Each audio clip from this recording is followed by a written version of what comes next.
You're listening to Columbia Radio News live from Columbia University. It's Saturday, December 14th. I'm Becca Clark Callender. Coming up this half hour, a Brooklyn community fights a rodent invasion. It was truly disgusting, and I didn't want to live like that. And I didn't feel like my community should have to live like that. We find out how New York coffee shops are changing as retail rental prices skyrocket. And I talk with an archivist behind a new mixtape museum. Plus, what happens when a job listing turns out to be nothing like the actual job? 698th Avenue scam. I start reading about it, I'm just like, this can't be good. Later, we visit a black hair salon thriving in the face of gentrification and talk with a group of Gen Z activists making waves in Albany. But first, the news. You know, I'm going to tell them the truth. I go, look, for like a nanosecond, I thought it was a good idea, and I started inviting people, and it got completely out of control, and that's how the last two world wars started, and we're just going to do it. That story and more coming up next on the Moth Radio Hour from PRX, right after this. Live from NPR News in Washington, I'm Amy Held. A senior North Korean military official says Pyongyang's recent tests of defense technology are aimed at confronting nuclear threats from the U.S. The BBC's Laura Bicker reports on the latest test. It took place over a 7-minute period on Friday, which could mean it was another rocket engine test. It would be the second such test at Sohae in a week, a site Donald Trump once claimed had been dismantled as part of a deal between him and the North Korean leader. Earlier this month, a senior North Korean official threatened to deliver a Christmas gift to the US, which raised concerns that Pyongyang is planning to escalate its confrontation with Washington. It comes as a US envoy to North Korea is due to arrive in Seoul tomorrow for talks. In California, executives at PG&E are headed back to the drawing board. From member station KQED, Lily Jamali reports Governor Gavin Newsom rejected the company's bankruptcy plan to pay tens of thousands of wildfire victims. A multi-billion-dollar deal that PG&E announced with wildfire survivors last week wasn't enough to win Governor Newsom's approval. In a letter Friday, he said PG&E's bankruptcy plan fails to ensure improved safety going forward. That's drawing applause from PG&E critics like former California utility regulator Loretta Lynch. The governor smartly put safety first, whereas the deal made safety an afterthought. Newsom also said he expects a complete overhaul of PG&E's board. PG&E responded by insisting its bankruptcy plan is the best way forward for all involved, but will have to come up with a new plan now. For NPR News, I'm Lily Jamali. We're learning that a Salvadoran man sent back to Mexico under a controversial Trump administration program was subsequently killed in Tijuana. From member station KPBS, Max Rivlin-Nadler reports the man had sought asylum in the U.S. The 35-year-old had applied for asylum in September with his wife and 2 children. They were sent back to Mexico under the controversial Remain in Mexico program to wait for their claim to be processed. In mid-November, the father went out to work and never came home. His wife identified his mutilated body 2 days later. Richard Sturger is the immigration attorney for his wife and children. These people came and they asked us to be safe. And we told them, you will be safe in Tijuana while you await. The Ninth Circuit is set to rule on the legality of the Remain in Mexico program in the coming weeks. The Department of Homeland Security is not commenting on the pending litigation. The family has since been allowed to continue their asylum case from inside the U.S. For NPR News, I'm Max Rivlin-Nadler in San Diego. China is expressing cautious optimism about a first-step trade agreement. Top diplomat Wang Yi says it will provide stability in global trade. It includes a tariff rollback on Chinese imports and a Chinese agreement to buy billions of dollars in U.S. goods and services. You're listening to NPR News. This is Columbia Radio News. I'm Amanda Tukai. The NYPD says that 2 police officers shot a man on East 167th Street and Grant Avenue in the Bronx just after midnight. Officials say the man was pointing a gun. It was fake, but had a real knife attachment. The officers shot the man in the torso. He was taken to a nearby hospital in critical condition. An investigation is ongoing. The Columbia community is mourning the loss of Tessa Majors, an 18-year-old student at Barnard who was attacked in Morningside Park on Wednesday. The New York Times reports 3 teenagers took part in the fatal stabbing. One is 13 years old. He appeared in court on Friday. Mayor de Blasio is deploying additional NYPD officers to the park in an effort to increase security, and says the attack made him think of his own family. I have 2 children, one of whom finished college in May. So the idea that a college freshman at Barnard was murdered in cold blood is absolutely not only painful to me as a parent, it's terrifying to think that that could happen anywhere. Last night, Manhattan Borough President Gail Brewer cautioned against repeating the mistakes of the Central Park 5 investigation. Columbia will be holding a community candlelight vigil for Tessa Majors tomorrow at 4:30 p.m. in Morningside Park on 116th Street and Morningside Drive. Composer Phil Klein will be leading his annual musical promenade in downtown Manhattan tomorrow. Hundreds of people with boomboxes and portable speakers will walk from the West Village to the East Village to create a chorus that will sound a bit like this. Anyone is welcome to participate. Just bring your own music device, download one of Klein's tracks from his website, and get ready to make your own outdoor composition. Unsilent Night meets at 6 p.m. in Washington Square Park. It's foggy and wet out there today, and it's 52 degrees. We're looking at a whopping humidity of 95% and some PM showers, so pack an umbrella. You're listening to Columbia Radio News. There are now more than 50,000 bike commuters in New York City, but there's not enough parking for everyone's bikes. Sarah Sheridan talks to cyclists and experts about locking down a solution. Brian Wilson yanks his black gloves on and tightens the straps on his orange backpack. He's preparing for his commute from Manhattan to the Bronx, where he works for a tech company. He's biked in New York for almost 20 years, but he doesn't think there's anywhere safe to stow his bike in the city. You either tie it to a tree, scaffolding, you have to bring it inside wherever you're going to. I don't really park my bike outside. Chain it up if I'm commuting and going to go in someplace real quick, but I've never seen any kind of like actual bike racks that you could park your bike in and attach it to. Bike racks do exist. Launched in 1996, the Department of Transportation's City Racks program installs large circles in the sidewalk designed to look like a bike wheel. But the number of them has decreased in the past 5 years. John Orcutt, an official at advocacy group Bike New York and the former policy director at the Department of Transportation, says that bureaucratic blockage may be to blame. Just a few years ago, the city was installing like 3,000, 3,500 a year. Well, now they're doing about 1,500 a year. At the same time that they're trying to ramp up all the bike lanes and, rhetoric around bikes, doesn't add up. The city racks have room for 2, maybe 3 bikes at a time. And while Orcutt says he's concerned about city bike policy priorities, he's hopeful. I just came from City Hall where they introduced a new bill this morning to create a new office to help coordinate transportation in the city. I think it's a good issue for the budget. To fill the city racks gap, Brooklyn-based startup Uni began building low-cost bike parking pods in 2018. They currently have 2 locations, one in Lower Manhattan and the other in downtown Brooklyn. Founder and CEO Shabazz Stewart wants more people to feel safe leaving their bikes. We are building a secure bike parking facility that basically is like a small building for 20 bikes at a time in a weather-protected, secure environment. If we are going to get to an environment in the city where using your bicycle is as convenient as taking the subway, we have to start to address parking. The spots use ad revenue and private investor money to cover the bulk of their costs. When you think about secure bike parking, it's something that's often presented as like esoteric amenity, but half of all urban riders experience bike theft, but it's also getting your bike rained on when it's raining. A car door opens on it when it's parked in the street, right? The company's second pod opened on Friday at Brooklyn's Atlantic Terminal. It looks like a large steel Tetris cube with silver mesh windows and doors. Bikes hang vertically by their wheels inside. The CEO explains the safety measures in place. One of the windows will be transparent. We can see from the outside in and inside out. We have a camera inside that captures things. For Wilson, location is everything when it comes to finding a spot.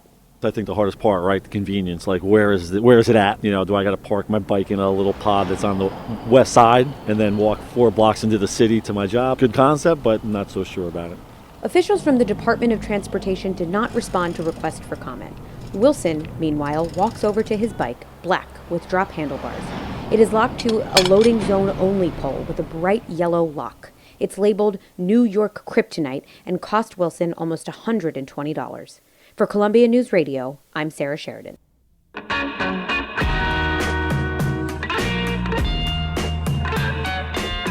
A longtime landowner of a Harlem apartment complex is clashing with its residents over plans to build modern buildings that will eclipse existing ones. Will Walkie reports on one of the largest proposed urban developments in New York City history. When you think of Harlem architecture, you might picture rows of beloved brownstones. Lenox Terrace is the opposite. It's a sprawling apartment complex comprised of 6 brick mid-century buildings. Regular passersby might not realize the importance of these 16-story, relatively understated apartments, but they're woven straight into the fabric of Harlem's rich history. We're talking about a building complex that means so much to especially African Americans, because it probably was one of the first middle-income, middle-class apartment complex built for African Americans in the country. That's Valerie Bradley of Save Harlem Now, an organization dedicated to preserving Harlem's culture and architecture. When Lenox Terrace was first completed in 1958, the buildings were some of the tallest and safest in the neighborhood. It was hailed at the time as Harlem's best address, and some pretty important people have lived in Lenox Terrace and still do live in Lenox Terrace. Jazz musician Bobby Sanabria and politician Charles Rangel still live in the complex, but the nature of their home is about to change. The Olnick organization, owner since the beginning, want to build 5 new skyscrapers around the old structures on each corner of the lot. Blueprints show taller, glassier, mixed-use buildings contrasting Lenox Terrace's architecture. Peg Breen, president of the nonprofit New York Landmark Conservancy, discussed this. You know, the designs now are alien to Lenox Terrace as it is today. Olnick is applying for a zoning variance. If their application is accepted, this project would almost double the population currently in the complex. The developer says between 25% and 30% of the new rooms will be set aside as affordable units. Commercially, it's hoping to add a pharmacy and a high-quality, affordable grocery store to the block. Spokesman for the project, Ethan Goodman, discussed the plans further. There's neither the footprints nor a desire for big box destination retail here. We envision this to be really local. Johnny Marshall has lived in Lenox Terrace since 5 years after it was built. Like some other tenants, she believes Olnick has the right to use the land they own. I believe that when it comes to developing, that the owner should be free. But some tenants say the current plan will overwhelm the neighborhood and increase gentrification. They're also concerned about quality of life issues related to a 7-year construction project. Save Harlem Now's Bradley says Olnick should focus on their current structures before moving on to others. There's all kinds of repair issues, and for such a wonderful complex to go down the tubes because of neglect, I think is shameful. Community leadership has thus far sided with Bradley, and Borough President Gail Brewer is set to make her recommendation this week. No matter what, Olnick has the right to build on their land. Goodman discussed what will happen if their rezoning application is rejected. The footprints would be a little smaller, there'd be less retail, we wouldn't be able to integrate into these bases along the street. It's likely to be market rate, right? We wouldn't be able to build as much of the affordable. Goodman says the current plans would create the necessary capital for improving existing buildings. Olnick's application will now move on to the City Planning Commission before the City Council casts their final deciding vote that will seal the fate of Lenox Terrace. For Columbia Radio News, I'm Will Walkie. Our first guest will take us back through the history of the mixtape, from the early days of hip-hop to your Spotify end-of-year playlist. My co-host, Eugene Joseph, talks with Reagan Summer McCoy, who's the founder of the Mixtape Museum, an online archival project established to collect, preserve, and share knowledge related to mixtape history. Thank you so much, Summer, for coming out to talk to us tonight. Thanks for having me. Maybe the first question is, how would you define a mixtape? Oh man, that's the hardest question ever. It's hard because it's evolved. So the mixtapes I made were in my bedroom listening to the radio. And as I got older and moved into the music industry, the mixtape was a completely different thing, where it became a way that DJs used the cassette for promotion. But it is a compilation of songs that are carefully curated. So what would you say has been the role of the mixtape in hip-hop culture? Promotion. DJs were using them to record their sets at clubs. And then, there was an opportunity, to say, hey, if you didn't come to the club last night, here's a copy. So the DJ would copy them. So these are DJs like Jazzy Joyce, Brucey B, Kid Capri. So the main reason, like throughout all of like mixtape history in regards to hip hop, was promotion. Okay, so with all of that, what would you say inspired you to create the Mixtape Museum? Yeah, so the main reason really was having met Justo Faison, who was the founder of the Mixtape Awards. I started to learn from Justo like the history of tapes. Unfortunately, Justo passed away in a car accident, and I was like, how do I document this history? So it was really a tribute to him, but it was working at ACLS, which is an academic institution where I had access to like all of these things that had to do with the humanities. So that's where it came from. It was a tribute, and then it just turned into me wanting to connect academia with hip-hop. And also during that time, I started coding. And then I was like, wait, what if I could put all these tapes in a database and like start building some type of pipeline, just creating data so that I can go back and retroactively track the history of mixtapes and how it's affected music now. So yeah, that's where it came from. Amazing.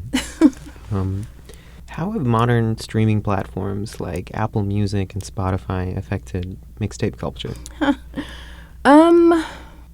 When I create a playlist anyway, I still think of it the same way as I would have if I was creating a mixtape at home in front of a boombox with a cassette.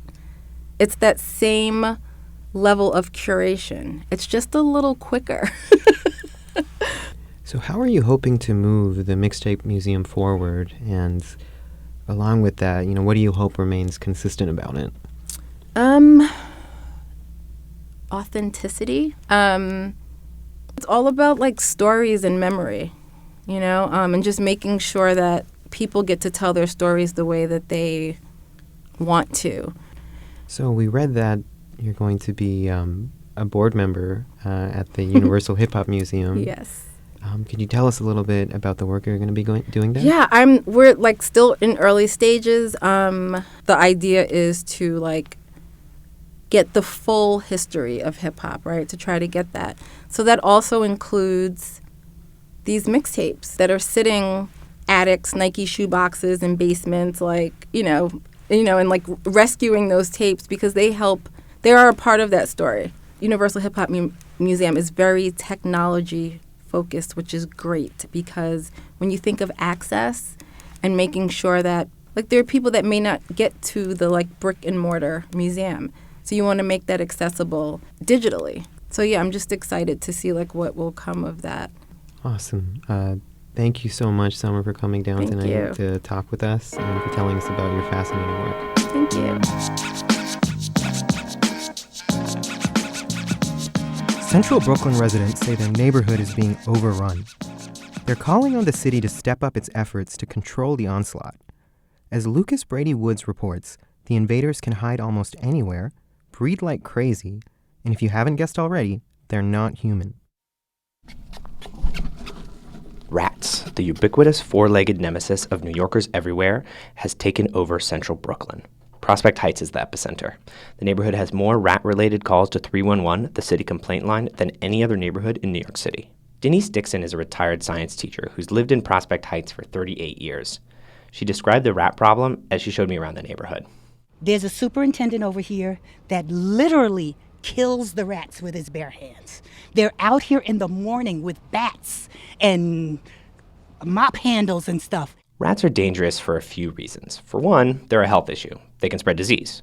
But Dixon told me about another danger.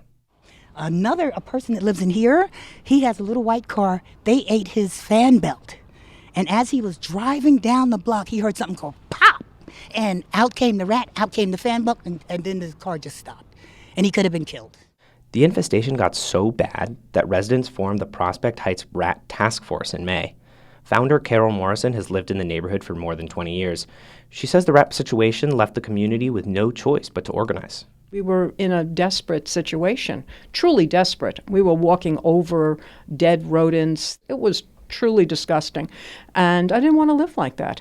And I didn't feel like my community should have to live like that. According to Morrison, the task force's mailing list has grown to around 600 members. Its work is focused on drawing attention to the rat problem by writing letters to elected officials. I will endlessly organize until they do something. Residents like Morrison and Dixon believe that while the city has failed to provide a cohesive plan to address the rat situation, there are some signs of progress. New rat trap technology has been installed in downtown Brooklyn, and the city council started its own rat task force. The Department of Health has also been proactive, Morrison said. It has started to replace wire trash cans with rat-proof models. But will that be enough? That animal gets it done under almost any kind of circumstance you want to throw at it. That's Dr. Bobby Corrigan, a rodentologist who helps design rodent control programs for cities like New York. He explained that it's their adaptability that allows rats to thrive so much in densely populated urban environments. If it only has one food, it eats only one food. If it only has a little bit of space to live in, it will make the best use of that space. He also says there's one major problem: trash. Leaving bags of garbage on the sidewalk is like laying out a buffet for rats, according to Dr. Corrigan. And there are plenty of safe places for them to live, like parks and sewers. Instead of saying, how do we get rid of the rats, we should be asking ourselves, how do we prevent these rats in the first place? New York City has got to have a refuse reform. He says this issue is not isolated to central Brooklyn. And at the end of the day, there will always be rats in New York City. Even Carol Morrison understands that. It's not like I'm delusional that I think we're going to get rid of the rats. We're not going to get rid of rats. I'm always going to live with rats because I'm always going to live in Brooklyn. For her, it's about making sure the borough she loves is safe and livable for those who call it home. Neither the Department of Health nor Department of Sanitation responded to our requests for comment. For Columbia Radio News, this is Lucas Brady Woods.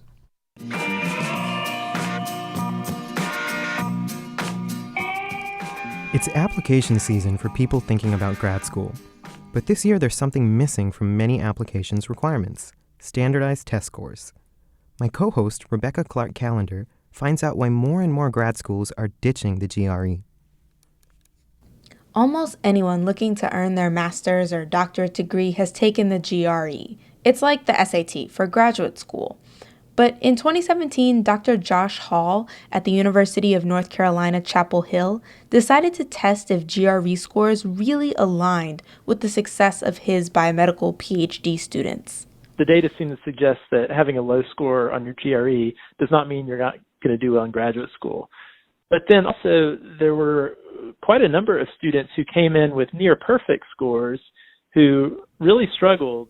Of course, the GRE is only one piece of information in any student's application, but that single piece is expensive. The test is over $200. Sending your scores costs around $30 per school, prep books start around $20, and tutors can cost more than $500. And Dr. Hall says that was another issue. Obviously, that's going to have a much bigger impact on students with less financial means from lower socioeconomic groups, so that adds an additional bias. UNC's program dropped their GRE requirement, and a lot of other schools have too. Many programs cite diversity as their main concern, because the less diverse graduate programs are, the less diverse fields like science tend to be. Because if you think about leadership in science, most positions require a PhD, and so it's almost like the admissions committees are gatekeepers for who can be an eventual leader in the scientific community. But will dropping the exam really help? Test scores have long benefited from the idea that numbers are unbiased. Take this clip from the classic film Stand and Deliver, where math teacher Jaime Escalante, played by Edward James Olmos, gives his students some advice. There are some people in this world who will assume that you know less than you do because of your name and your complexion. But math is the great equalizer. Math is the great equalizer, an idea that still rings true to some applicants. Take 27-year-old Eberichi Ehezie. Ehezie is in the process of applying to schools for his master's in business administration, and he says the test is more the result of a problem than a cause. Yeah, it suffers from the inherent discrimination of either growing up with no resources or growing up without the ability to spend a lot of time or money on academics. But it's no worse, in my opinion, than the other inherent disadvantages that society imposes. Ehezie says what the test can offer is an opportunity to show skills, especially for older students. Given my greater understanding of how I need to study and how I need to juggle my time, I can then apply that to studying for this test and then actually get a different result than 18-year-old me. Despite the potential positives of the test, the days of a mandatory GRE seem to be waning. But that means admissions teams are using more holistic reviews of applicants, getting the whole picture and not just a number.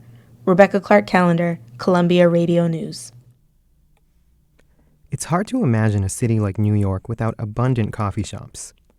Laura Wise checks out how some stores stay on the grind in the face of skyrocketing rental rents.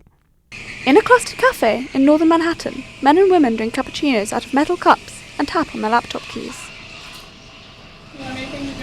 Booney Coffee is the love child of husband and wife Elias Gomu and Serena Parabasi. After moving from Ethiopia in 2011, they opened their first location on Pinehurst Avenue. Parabasi is so passionate about the coffee industry that she wrote a book about it. The Coffee House Resistance, Brewing Hope in Desperate Times. Parabasi is sitting by the large window at the front. She explains how Booney reflects Ethiopian culture. There, the idea is very much coffee and community. So it's very unusual that somebody would say, I'm going to drink coffee. It's always, we're going to drink coffee. Booney Coffee is popular with the artistic. Band leader Glenn Kreitzer comes in almost every day. I think it's just sort of has a nice community vibe here, and you run into, people that you know and other artists and stuff like that. Coffee is very much a daytime business, so I see people starting to explore, well, what can we do after hours? What can we do in the evening? Like Cobrick Coffee and East One Roasters in Chelsea and Shakespeare & Co. on the Upper West Side, Booney Coffee has started staying open later and serving alcohol. A few months ago, they fundraised to make their location further uptown in Inwood a performance space. We've been having a lot more events there, and some of them are musical performances, things like that, but also talks and on certain themes that we've prioritized around social justice. Cafes and many retail businesses are all looking to expand their offerings and become more entertainment focused or leisure focused, not just selling a product. That's Joe Hastings, a real estate professor at NYU. Hastings said that coffee shops are dealing with smaller margins of profit than other retailers. With rents skyrocketing, they have to be more creative in how they attract new customers. One of the difficulties is really the cost of doing business in New York, and small businesses tend to end up paying higher prices for a lot of things, not having the negotiating power and the teams of lawyers that large corporations do, so we end up paying more for everything. Booney Coffee is trying to fight these issues by creating a community space for artists to join together. It's a Thursday evening and a reading event is being held at their Inwood location. On the small stage at the front, 3 professional writers are reading excerpts of their work. The yellow and red chairs aren't full, but there is a sense of community among those who are here. Athos Kakiades is the MC for the event. Hey guys, how's it going? Hey, awesome. Okay, cool. Welcome to Multiverse. The co-organizer of the event, Arvi Sharma, finds Booney Coffee an incredible community space, a place for people to gather, to exchange ideas, to get to know each other. Coffee houses remain a staple of daily life in New York, but with so much competition, they need to keep their product original. Laura Wise, Columbia Radio News. Some job seekers looking to get marketing gigs in New York are being roped into positions that are not what they expect. Molly Taft takes us to Midtown to see who's actually hiring and for what. When Sam Sevi went to the I-5 marketing headquarters at 698th Avenue in October for a job interview, he thought something seemed a little off. You walk in right away. The hallway, it's pretty dingy looking. Kind of looks like you're in a crack house. Sevi wants a job in marketing. He used LinkedIn to apply to a paid position at I-5. After 2 interviews, he got the job, but he started to get a bad feeling. So weeks go by, and I'm still not receiving anything from these people. I try to call back one more time, and the phone's disconnected. Then he Googled I-5's address. And right away came this Reddit blog post about 698th Avenue scam. I start reading about it, and I'm just like, this can't be good. Former employees and applicants say that the 3rd and 5th floors of 698th Avenue are the home of a constantly shifting handful of marketing companies. They lure applicants in with promises of well-paid positions with lots of opportunities for growth. But applicants say that the jobs aren't in an office and aren't even real marketing jobs. These companies are hiring for door-to-door salespeople. Door-to-door sales may sound outdated, but it's actually a booming business. The Direct Selling Association says that direct sales in the U.S. grew by more than $5 billion over the last decade. Last year, the AP reported that some big companies, like AT&T, are reprioritizing door-to-door sales as more and more customers screen telemarketing calls. It wasn't really clear what exactly I would be doing. But from the way she made it sound, it kind of sounded like I'd be sitting in an office and kind of calling people. Austin's 22 and graduated from Florida State University in May. He doesn't want to use his last name. He's early on in his career and doesn't want to be on the record complaining about a former employer. He wanted to move to New York, so he took a trip to the city last spring to look for jobs. He interviewed on the 3rd floor of 698th Avenue for a marketing position at a company called Berkshire Executives. Austin's had marketing internships before, so he was surprised his first week when his manager loaded him and other employees into a car to go knock on doors to sell energy contracts. I remember I'd look at the health app on my phone and I'd be like, holy cow, I just walked 8 miles. Turns out Austin's employment contract with Berkshire shows he was hired as an outside sales consultant with no overtime and pay based only on commissions. Neither I-5 Marketing nor Berkshire Executives would return any of Columbia Radio News' calls or emails asking for comment. But deceptive marketing on job postings isn't illegal, says Evan Baru, an adjunct law professor at St. John's University. So telling somebody, oh, I'm going to hire you for this job and it's in the office, and then when you get there, it's not in the office. Then there's nothing a job seeker or worker can do, Baru says. After 2 weeks, Austin quit Berkshire. He wasn't making many sales, and he was exhausted from the hours he was putting in. I think I did $400 in commissions. I actually did the math. There's a McDonald's underneath the store, and if I had worked full-time at the McDonald's, I would have made $495 in 1 week. And I was like, okay, nah, it's just not even worth it anymore. Austin eventually found a marketing job in Manhattan. And for any potential employers, Sam Sevi is still looking. Molly Taft, Columbia Radio News. I'm Becca Clark Callender. I'm Eugene Joseph. Coming up after the break, vape stores are scrambling in the wake of New York City's flavored e-cigarette ban. I'm selling bananas and juca and plátano maduro. Hey, smoke shop. I'm turning into a fruit shop. Luxury real estate developers in Long Island City regroup after last year's Amazon pullout, while Staten Island tries to lure in more visitors. Plus, is Albany ready for Gen Z? I think that we are in a watershed moment. And we chat with an opera singer defying gender stereotypes. So, of course, as a boy, I got to sing all of the roles written for boys in all these great shows, but I always coveted the songs of the leading ladies.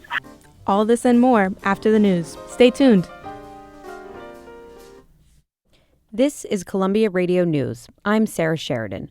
Governor Cuomo has vetoed a bill that would have reformed how the state tracks people accused of child abuse and neglect.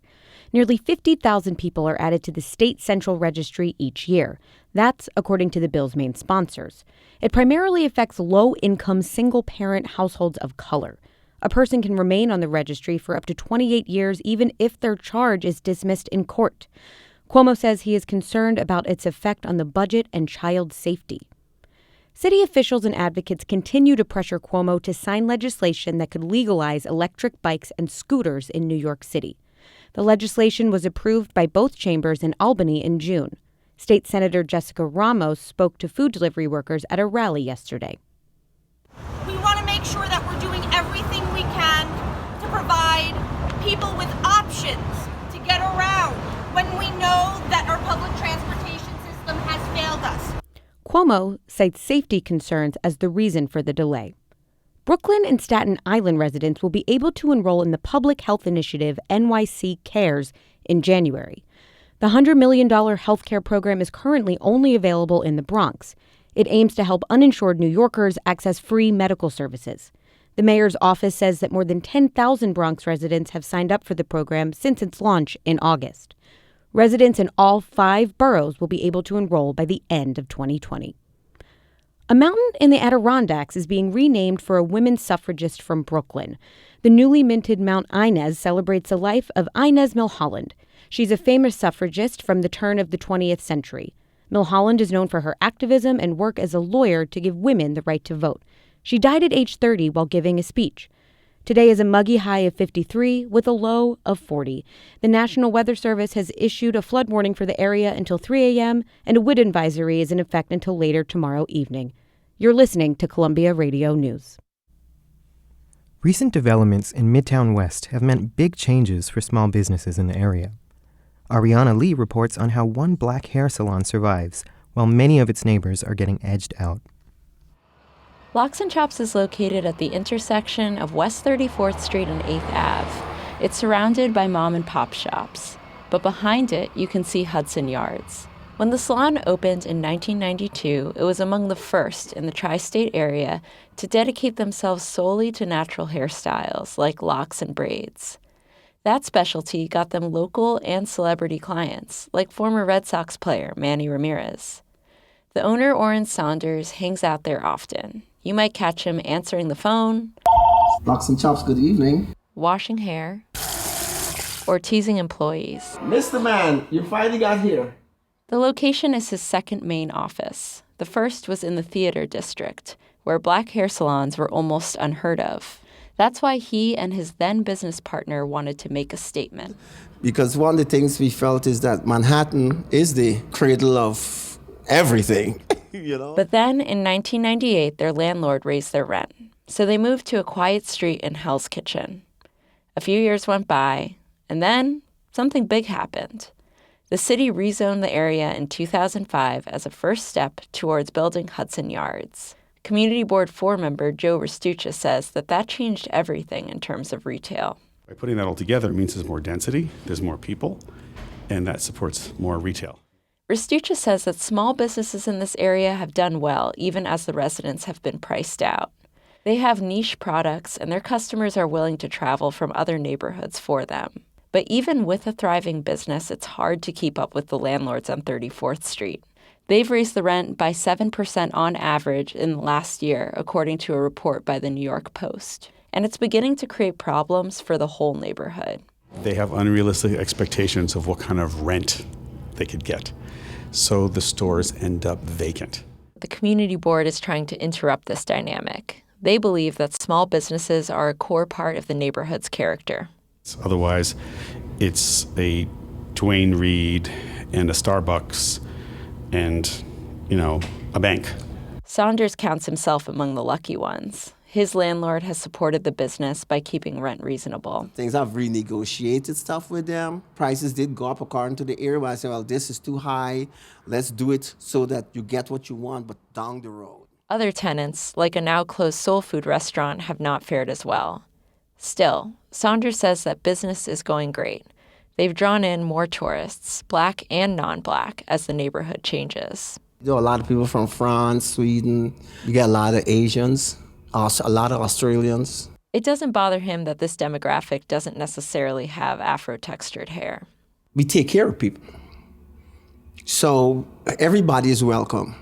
He says that attitude has kept customers comfortable for many years. Ariana Lee, Columbia Radio News.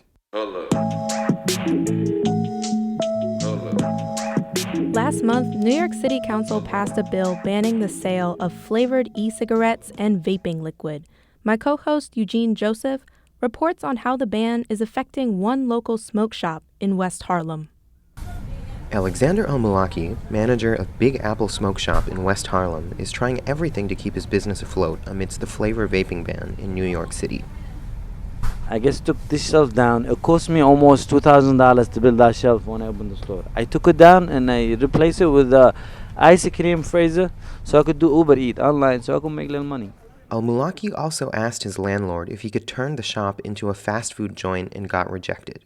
His latest attempt to turn things around has him ditching the artificial flavors found in vaping juice and stocking up on the real thing. I'm selling bananas and juca and plátano maduro. Hey, smoke shop. I'm turning it to a fruit shop. But Al-Mulaki's efforts have yet to make up for the lost business, which went down by roughly 50% after the ban. He first noticed the demand for vaping products falling after several high-profile reports of vaping-related illnesses and deaths earlier this year. Last month, a 17-year-old boy from the Bronx was the first person in the state to die of a vaping-related illness. Al-Mulaki says his shop was very strict about not selling to minors. I take it personal. It could be my son. I have family. I care about things like that. There's a lot of people out there, they don't care. They go buy things for kids. One upside for Al-Mulaki has been an increase in the number of cigarettes sold. He orders roughly 40 cartons of cigarettes a week now, as opposed to 30 before the ban. Stories like that worry Professor Lynn Kozlowski, who does behavioral research on tobacco use at the University at Buffalo. The greatest tragedy here is that the regulators are going crazier over e-cigarettes than they are over cigarettes. So people talk about banning flavors in e-cigs, and you can still go to the corner store and buy Marlboro.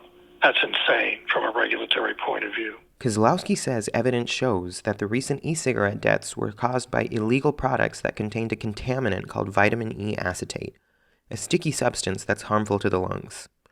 The solution to him doesn't involve banning all vaping products that for several years helped wean adults off tobacco without issue. There's a lot of hysteria arising from the desire to protect kids without really any balanced concern for adults who could benefit dramatically from using these products. Cigarettes are the thing that are killing 3 in 5 smokers prematurely, knocking off 10 years of life. Shopkeepers have been given 180 days to discard their supply of flavored vaping products before fines kick in. Should it come to it, Al-Mulaki has no problem closing his smoke shop to keep his community safe. But he believes the city has made a mistake with the ban.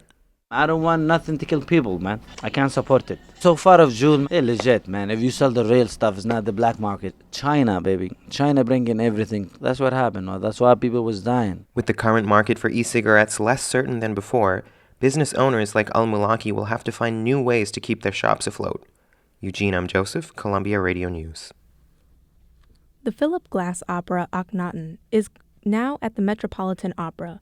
The title role is played by a countertenor, or a male opera singer with a soprano-like register. That means he can hit notes like this.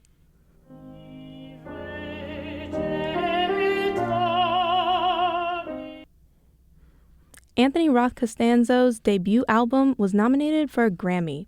If you can't make it to the Met, though, don't worry. In January, he'll be performing at the Guggenheim Museum, where he'll sing familiar tunes by artists like Barbra Streisand and Frank Sinatra. Anthony Roth Costanzo, welcome to our program. Thank you so much for talking to us today. Thanks for having me. Now, the audience at your show will hear songs traditionally written for women. What motivated you to go back to songs from your childhood?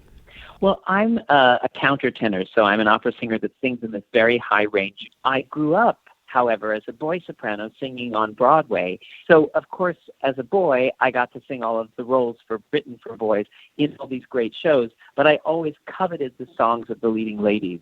So I'm going to do some of those and also explore some other uncharted territory for me as a grown-up professional opera singer now that I haven't looked at for a long time. Now you began performing professionally around the age of 11. Were you thinking this is what your career was going to look like when you would watch, these women perform or opera or Broadway classics? Was this always in mind for you? No, I had no idea that I was going to go into opera. It took me by surprise when I was 13 years old and someone asked me to be in an opera, and there was so much psychological complexity and depth of emotion to express. I found that very exciting, even at 13. And so I've stuck with it all of these years, and it's been incredibly rewarding. Well, speaking of that rewarding, you are now a Grammy-nominated artist. You mentioned on an interview with NPR, though, that growing up with that voice, no matter how talented, made you feel like a quote-unquote freakazoid. What was having that voice like at a young age? Growing up singing like a girl and looking like a boy, as it were, has its certain perils. But I found myself sort of using it to disarm people as a way of connecting to them. And it still is that for me when I'm working with kids, middle schoolers or high schoolers. They find it very shocking, and there is no question that there's a shock value to see a man sing in a register that is so high. But I love that shock value, and I love letting them experience that, not trying to take it away from them or showing any offense, but rather embracing their response to it and letting it spark a kind of dialogue and an interaction that is what music is actually all about for me. That's a beautiful answer. Did it take you time to love that process, though? I mean, you say you love it now. You've got a lot of experience under your belt. But did it take some time to grow into that shock value or grow into knowing that that was going to be the interaction you would have with people at first? I think that I have always been very determined and very driven, and so I had to find my way. So, yes, of course, there were always bumps on the road, but I never lost sight of my ultimate goals and of wanting to make that connection. And I wasn't easily discouraged by, shortcomings of myself or other people. So the refining of the craft is what kept me going. No, I mean, absolutely. And it seems like that connection has really played into, your artist's resume at this point. In the live production that accompanied your album, you talked about how you were able to get high-profile artists to collaborate, sometimes for free, because creative freedom is so important to them. What is your creative freedom like these days, and how does this particular performance in New York fit into that picture? That's a great question. As an opera singer, you have to sort of do the canon, as it were. The repertoire is, in terms of gender within the industry of opera, pretty specific.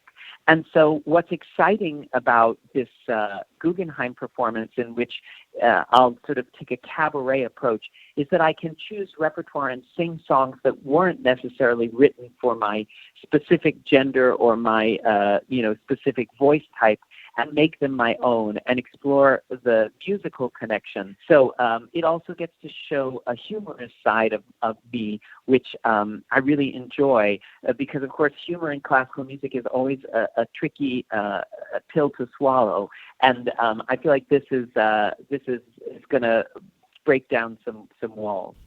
Well, it sounds like a wonderful performance. Thank you so much for coming on with us today. Thank you, guys. Thanks for talking to me, and have a great one there.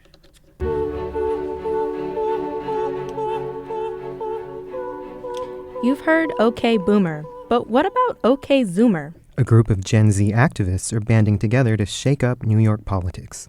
Emily Pizzacreta finds out what set the Zoomer caucus into motion.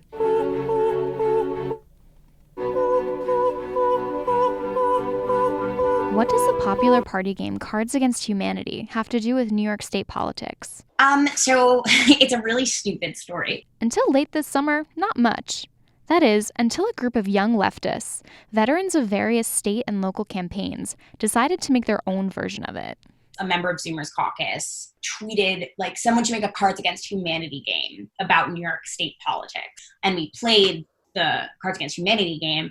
We were like, oh, wow, this is really great. We should have some kind of organizing base that looks like this. That's Caitlin Penner, one of the founders of the Zoomers caucus.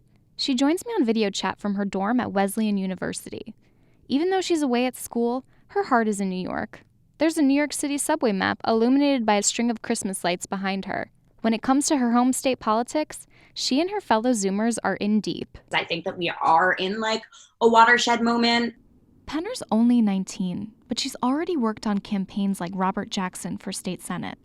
Jackson was one of several progressives to defeat members of the Republican-aligned Independent Democratic Conference. This transformed New York State politics last year. It was not a movement that began with organized labor or Democratic Party power brokers or the institutional actors that traditionally drove change in New York politics. Ross Barkan, a veteran New York political reporter and former state Senate candidate himself, thinks those victories over the IDC sent a powerful message to young people. It really was a grassroots movement. A lot of those in the Zoomer caucus, I'm sure, took inspiration from that. Barkan says young people have always been involved in New York politics, doing things like licking envelopes or knocking on doors, but that the Zoomers are unique. Typically, you didn't see very young people in their late teens and early 20s getting so visibly involved in local politics. There hasn't been anything like a Zoomer caucus. The Zoomers Caucus has only existed for a couple of months, and they're still setting their official legislative agenda. But they're tweeting lots about housing for all and alternatives to incarceration. They've also shown up at events around the city, like a recent rally calling for the expulsion of City Council member Andy King.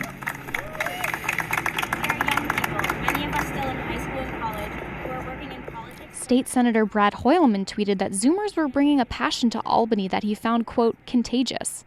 They've also gotten sponsorship for the first piece of legislation written by a Zoomer, an amendment that Penna wrote to improve health education in schools to prevent eating disorders. So yeah, it happened pretty quickly. Like I wrote the bill and had like a full set of sponsors within like 2 weeks. And she hopes elected officials continue to listen. Young people are watching. We are like currently organizing to like tap into the power that we actually have. For now, the Zoomers are building their base. They hope to recruit more Gen Z activists, especially from parts of New York outside of the metropolitan area. Emily Pizzacreta, Columbia Radio News. The New York State Senate is considering a bill to protect the rights of intersex people by preventing non-consensual surgeries. Hashim Nusrat talks with intersex advocates who are fighting for the bill and one psychologist who opposes it. Intersex is an umbrella term that refers to people born with one or more of a range of variations in sex characteristics that fall outside of traditional conceptions of male or female bodies, according to Interact, an advocacy group for intersex youth. Kim Dorsey, who refers to herself as intersex traveling a transgender journey, remained in a hospital for 90 days after her birth. Growing up, I always had this little tag between my legs, between my scrotum and my rectum that, wasn't really explained to me, and they just told me it was something from birth. Dorsey is one intersex person who had the opportunity to wait until she was older to decide to get surgery, but many intersex people are operated on at birth or soon after before they have a choice. The bill will give autonomy to intersex people over their bodies. Dorsey did not know the difference between male and female body parts until 6. But she always felt like a woman. I don't really atone to saying I was born in the wrong body because I love the body I was in. I was assigned the wrong genitalia, and then that's what starts this conversation of intersex. Advocates in favor of the bill are not totally against intersex people having surgery, but they are in favor of delaying the process until people are old enough to make the decision for themselves. Axel Keating, Vice President of Interact, believes that an individual should lead decisions about their own life. All people deserve bodily autonomy and self-determination, the right to make informed choices about our bodies, to have an open future to make those choices, and to have affirming and knowledgeable care. Dr. Meir Beholberg, a psychologist in the Department of Psychiatry at Columbia University, does not support this bill. For him, the need for surgery varies from person to person. There's so many different syndromes, there's so many different trajectories on the endocrine and the sexual differentiation side of the reproductive tract, that you have to know what you're dealing with and what the long-term outcome is to make the optimum decision. Beholberg explains that there are different intersex conditions with different needs. People born with complete androgen insensitivity syndrome, an intersex condition that affects sexual development before birth and during adolescence, face different experiences comparing to congenital adrenal hyperplasia condition that is essential to be treated. So one may avoid the cultural factors and medical reasons attached to it. One approach to all of this is just unfeasible because there we have these people that suffer from the stigma of looking unusual and other people that are later discovered in a very different situation. According to experts, there are over 140,000 intersex New Yorkers. A historian, Elizabeth Ruiz, author of Bodies in Doubt, An American History of Intersex, and professor at Macaulay Honors College, supports the bill. She is for surgeries for medical reasons.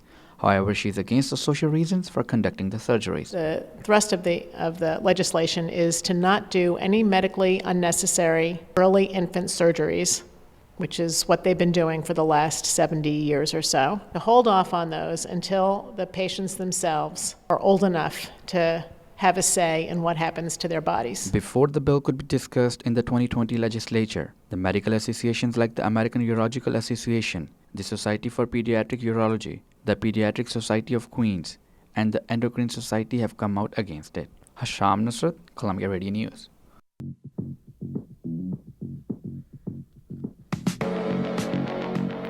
The debate over Amazon's second location in Long Island City rocked New York last year. Now, developers who were looking forward to Amazon are launching a new effort. Azmi Haroon reports on who the Long Island City waterfront really belongs to. For luxury developers in Long Island City, the skyline's the limit. Gary Levinson is a commercial landlord a few blocks away from where Amazon never arrived, and he's still optimistic about the new residents and businesses. You see that? It wasn't there 10 years ago. Over there. It wasn't there 10 years ago. This is just unbelievable. We're located right here. I call this Soho. I do kind of feel bad for the people that actually have lived here for the last 40, 50 years. But also I don't feel so bad because they bought their homes and for $45,000 townhouses, and now they're selling them for $2 million. And that's progress. Last month, 3 developers announced Your LIC, a series of meetings and a glossy website soliciting feedback from the community about the waterfront's future. Kristen Hewitt from the Queens Justice for All Coalition thinks something is fishy. It's a response to the amount of organizing that's been happening in the neighborhood around Amazon and since, because now they want to, of course, develop that land for the private developers that are in that area. The big name trio was brought together by City Council and the NYC Economic Development Corporation, and in November, Your LIC held its first community meeting, led by Bishop Mitchell Taylor of Urban Upbound. Critics say it was a soup of buzzwords. They had skill development, jobs, entrepreneurship, stuff like that. And then they have very focused conversations about those things, and then you stand up with your little white poster board and explain what your group talked about. There is kind of a manipulation around what you say to them and then how they interpret it. Real estate firm TF Cornerstone won an RFP on the waterfront 4 years ago through the ULURP process, which enables rezoning. An NYC Housing Development and Preservation official admitted the process can be malleable. The RFP process is heavily influenced by what they call a community visioning process, or what tries to be as objective and scientific as possible, where they're grading the proposals that come in, but obviously there's totally politics involved too. Advocates say the 20% quota for mandatory affordable housing alongside boutique condos just isn't enough. Plaxall, another firm who Amazon was set to work with, opted out of this new partnership. They're maybe trying to toe a different line. The argument was we've been here forever. We're a family-run business. We're not developers. We're community members, and we just want to build a 70-story building on the waterfront, but make millions of dollars. Organizers are calling for a moratorium on new development, and they're wary of elected officials who have opposed Amazon HQ too, but publicly praised Your LIC and privately met with them. Maurice Sanchez, a printing press owner and one of Gary Levinson's tenants, has a different take on gentrification in the area. My business, I've had to move every 10 years. Because after a 10-year lease, they either don't want you there anymore or you can't afford it. I don't think it's more instead of progress, I think it's just overcrowding. While Amazon quietly signed a new lease in Hudson Yards without last year's controversial terms, an affordable LIC is still a moving target. Azmi Haroon, Columbia Radio News. Will the 2020s be the decade of Staten Island? Anything is possible. Developers and business owners are looking to the future and making big plans. $1 billion worth of plans. Amanda Tukai talks with longtime residents of the smallest borough about what they expect. For lifelong Staten Island resident Laura Moreo, change has been a constant. I grew up here in the 80s and 90s, and one of my mother and grandmother's favorite things to do was to drive around and see all of the new construction, because every new construction had an open house. And they loved going into the open house and pretending they were looking at the open houses. Staten Island is putting $1 billion into construction projects this year. One big project they're betting on? Renovating the Staten Island Mall. I think they're trying really hard to make the mall a place to be, but I think that it's in a really, it's a central location. It's a really poor location because it's not easily accessible from highways. You got to take streets. Everything gets clogged. It takes an hour-long bus ride to get from Bay Ridge in Brooklyn to the Staten Island Mall, or 30 minutes by car. How do you convince consumers the trip is worthwhile? Seamus Hughes, another Staten Island resident, has an elevator pitch that just might do the trick.